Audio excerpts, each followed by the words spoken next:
Hello, good morning, guys. Happy Friday to everyone. Happy Friday. Today we have some exciting news to discuss. As always, I always come with exciting news. So we have the latest rules that's going to be governing immigration arrests moving forward. So this was just released yesterday. This was released yesterday by the Department of Homeland Securities. Guys, welcome to the video. Welcome everyone. Let me know where you're watching from. And of course, don't forget to like, follow the page and subscribe to the YouTube channel if you're watching from YouTube. Okay, so today we're going to be discussing the new rules that are going to be governing immigration arrests across the US. And I have some fantastic news for you guys. I'm very excited about this because it's, it's very welcome news, very welcome news. So it's sort of a Trump era immigration policy that has been done away with, and the DHS just released guidance on this yesterday. So we're going to be looking at what's happening. Okay, so let me share my screen. Direct from the source. Okay, so September 30th, that was yesterday, the Homeland Security Secretary, who's Alejandro Mayorkas, so he issued new directives to immigration officials, ordering them on how to enforce or how to prioritize immigration arrests and detentions. Okay, so now, the new guidelines direct officials to use discretion when deciding if an undocumented immigrant should be detained, in recognition of the fact that, yes, I always say it, there are over 11 million people who are undocumented. They are removable non-citizens in the United States. And of course, these people are contributing members of the society. They are part of the farm workers. They are essential workers. They are part of the DACA people, the dreamers. So all these people, well, some of these people are taxpaying members. Some of them have contributed greatly to their communities and continue to contribute to the US. So during the Trump era, people who were illegal or undocumented could be detained and then deported. However, that's not going to be the case moving forward. Now DHS has to prioritize who they decide to detain or to remove. Okay, so let me go into the directive. Let me take off this and then we'll go into the main text, from the DHS, the policy memo that will be guiding the Department of Homeland Security moving forward. So now people don't have to be afraid if you are undocumented. You have no, you don't have a cause to be afraid if you're not doing anything to threaten national security or you're not a threat to public safety. Those are the words that are used. Okay, so right here, guidelines for the enforcement of, let me see. Yes, that was shared. Okay, perfect. Okay, so let's open this. Guys, drop me your comments. Let me know, that you're watching. You can drop an emoji. You can let me know where you're watching from. Please interact with me. Okay, so right here. So this was from Alejandro Mayorkas. He's the Secretary of DHS. Okay, so no, we don't need this. So this memo provides guidance for the apprehension and removal of non-citizens. I went through the entire memo and I've highlighted the text I would like to discuss with you guys. It's really fabulous news. I'm very excited about it because I know there's so many people that tell me, Kia, look, I've been in the US for 20 years. I've been here for 15 years. I've been here for 30 years.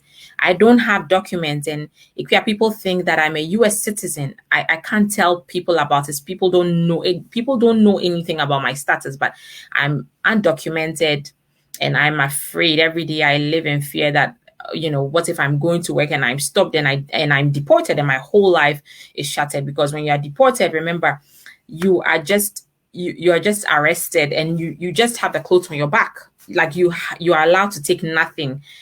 You just go just like that and you are deported to your country. You won't even pick a toothbrush or a cent.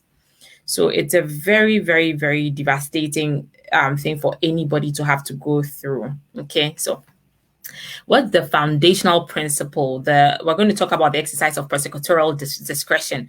Of course, we're going to be breaking it down to make it really simple for all of us to understand, not too technical. So it's like a legal chat, a legal hangout. So please stick with me. We'll be done very soon. So it is well established in the law that federal government officials, they have broad discretion. So the U.S. government's federal officials have very broad discretion to decide who should be subject to arrest, detention or removal proceedings, and then even how they execute removal orders. It's subject to discretion, what is known as prosecutorial discretion. And the exercise of prosecutorial discretion in the immigration arena is a deep-rooted tradition. So there's a quote from the U.S. Supreme Court, SCOTUS 2012, and it said that a principal feature of the removal system is the broad discretion. So in deportations, a principal feature is that there's a very broad discretion that is exercised by immigration officials. And it makes it a little dangerous because depending on who is responsible, they have very broad powers, okay? And federal officials, as an initial matter, must decide whether it makes sense to pursue removal at all. So, there's no rhyme or reason. It can be you, it can be them, it can be him, it can be she, it can be anybody. And it's just really based on discretion. There's no list they are going by, okay? There's no ABCD list or, 95, 96, 97 list who's supposed to be first to be deported. It can swing anyway, anywho, anyhow. Okay, so in an opinion by Justice Scalia about 12 years earlier, the Supreme Court emphasized that the enforcement discretion extends throughout the removal process. So, and at each stage of it, the executive has the discretion to not pursue it. So, of course, the discretion process is not only during trial. It's from arrest to deportation. So it's really broad. At any point in time, they can decide, you know what, we've terminated it. We are not interested in pursuing a removal. Or they'll pursue it to the letter, to the very end, until they make sure that you're out of the United States and back in your country. Okay, so here, you guys, we all know this, that it's estimated that there are more than 11 million undocumented or otherwise removable non-citizens in the United States. Now, when you take a look at the language of the U.S. government when they are issuing memos and policy directions on immigration, they've stopped referring to people who are undocumented as aliens or illegal immigrants or whatever. They prefer to use the more endearing term, perhaps non-citizens. They think it makes more sense. It's more humane. I mean, I guess, yeah, why not? Okay, so now they refer to them as non-citizens instead of aliens, which they think is a little odd or awkward or degrading. I don't know. So therefore, we need to exercise our discretion and determine whom to prioritize for immigration enforcement action. So the point is that there are over 11 million undocumented people, and each deportation costs the U.S. about $10,500. That's a very average. And so if there are 11 million undocumented people, I did the calculation, and guys, my calculator could not even contain the trillions of dollars that the U.S. government is going to spend on trying to deport 11 million undocumented people. The amount was $115 trillion. Yes, trillion has 12 digits, and so it has 12 digits. Billion has million has 6 digits, billion has 9 digits, and trillion has 12 digits. So that's about $115 trillion just to deport people. They don't have that much money to waste on such a frivolous endeavor. So the point is that they have very limited resources. Okay, they have very limited resources that has been put down for immigration, and even more so for deportation. And so they need to be able to prioritize out of those 11 million people. Many of them are good members. Many are really great people. They are working. Some of them work 3 jobs. They are responsible fathers, they are responsible mothers, they are responsible children, they are responsible employees. They, some work in hospitals, some work in grocery stores, some work, some just help the society. So why should they be deported? Why should we spend money trying to deport these great people? Some are in scientific laboratories helping to fight COVID. Some are teaching in schools. Some are attorneys. Yes, there are actually even attorneys that are undocumented. Okay, there are attorneys that are undocumented because you don't need a green card to be able to sit the bar exam. So there are just so many people that are undocumented but contribute so much to the society. So the point is that they decide, look, not all the 11 million people are going to be our target. We're going to focus on the people who are, number one, a threat to national security of the United States. Number two, who, are a threat to public safety. And then number three, who are a threat to border security. So that's the what they are trying to do. And then they will leave the good members of the society, even though they are undocumented. So it goes on to say, in exercising our discretion, we are guided by the fact that the majority of undocumented citizens who should be subject to removal have been contributing members of our communities for years. Of course, they have, they include people who work on the front lines in the battle against COVID. They lead our congregation of faith, right? They teach our children. They do back-breaking farm work to help deliver food to our table. And they contribute in many other meaningful ways, numerous times over the years. And presently, we don't need to.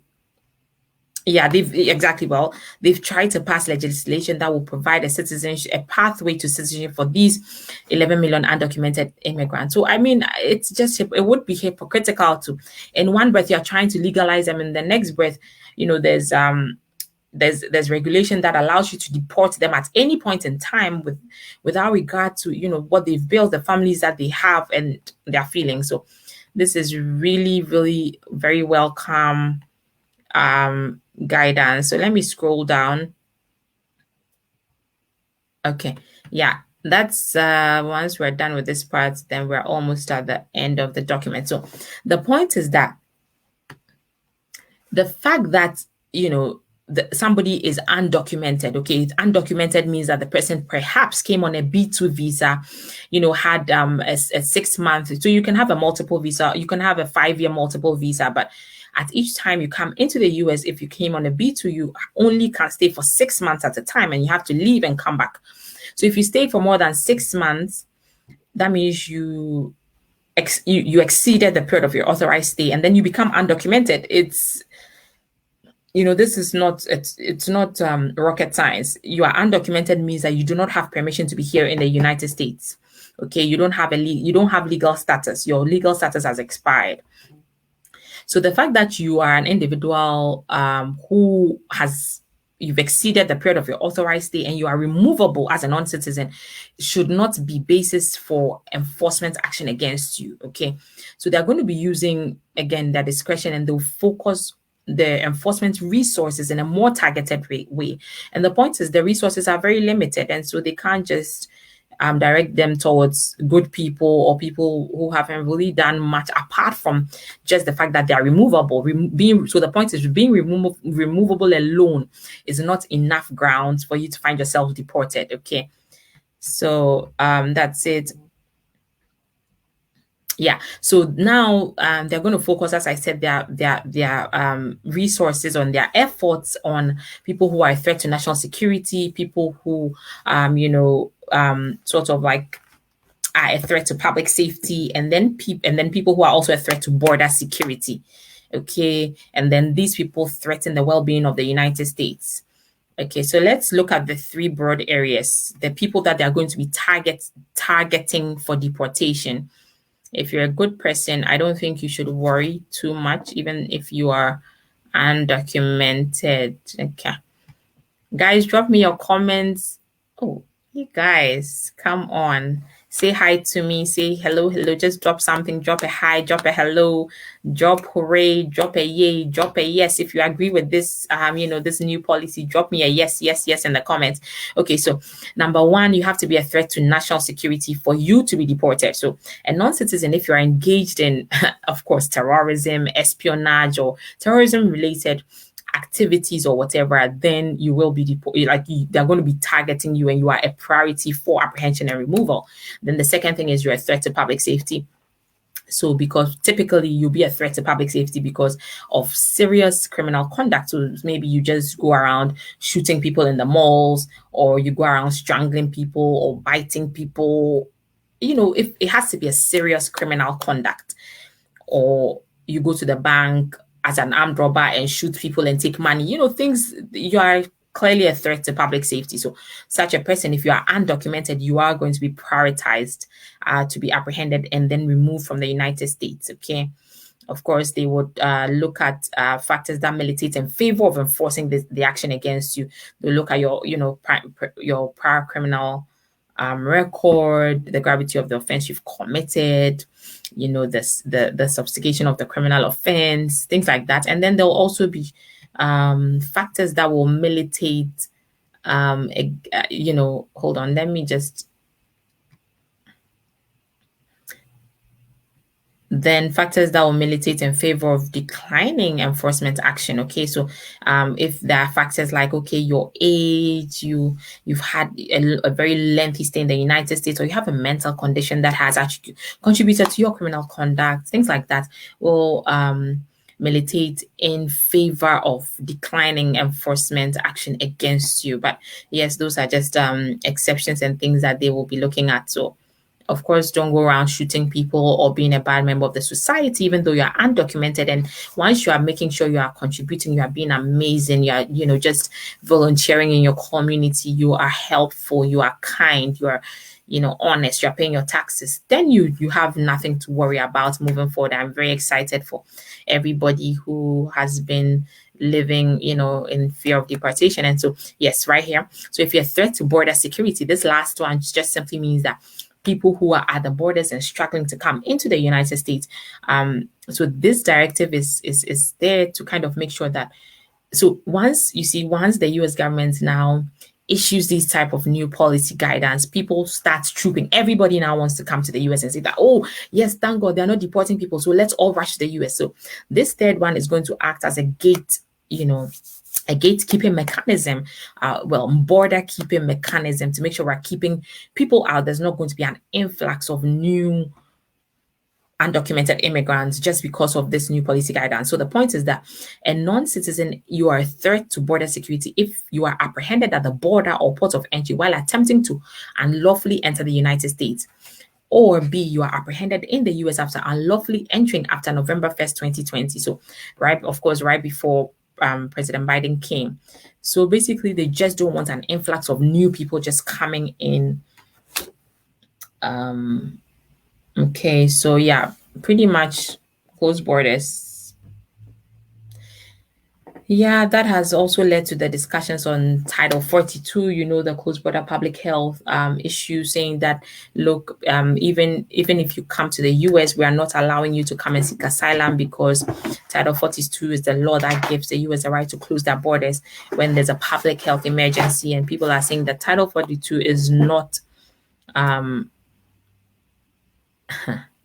it's not legal, it's not legal, so they're fighting it. So, well, that's beyond the scope of this video today, but that's just thrown in by the way. Let me read some comments from you guys. I'm so happy.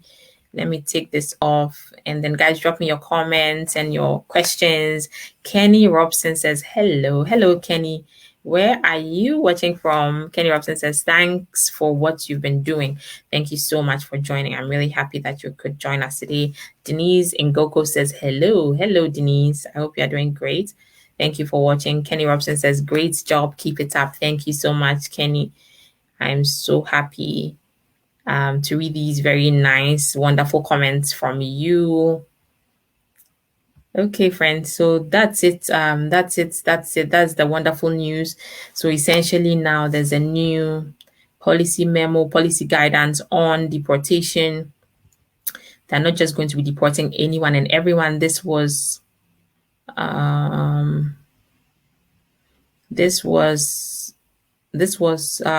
released just yesterday.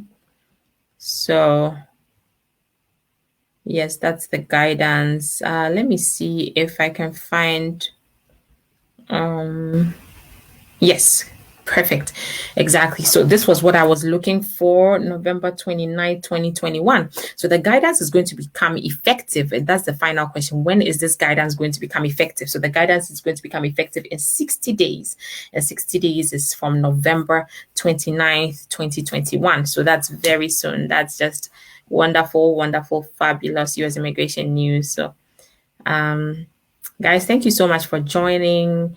that was all I had to chat with you about today. I have to head out into a few meetings and what's not. So I'm wishing you guys a fabulous rest of your Friday, and I hope you stay safe and please take care. If you need my help with any type of U.S. immigration law matter, call me 802-7800-564. Schedule a consultation and we will be happy to work with you. We represent immigrants all around the U.S. in all 50 states and in all types of U.S. immigration law matters. All right. Thank you guys, and please take care. Bye-bye.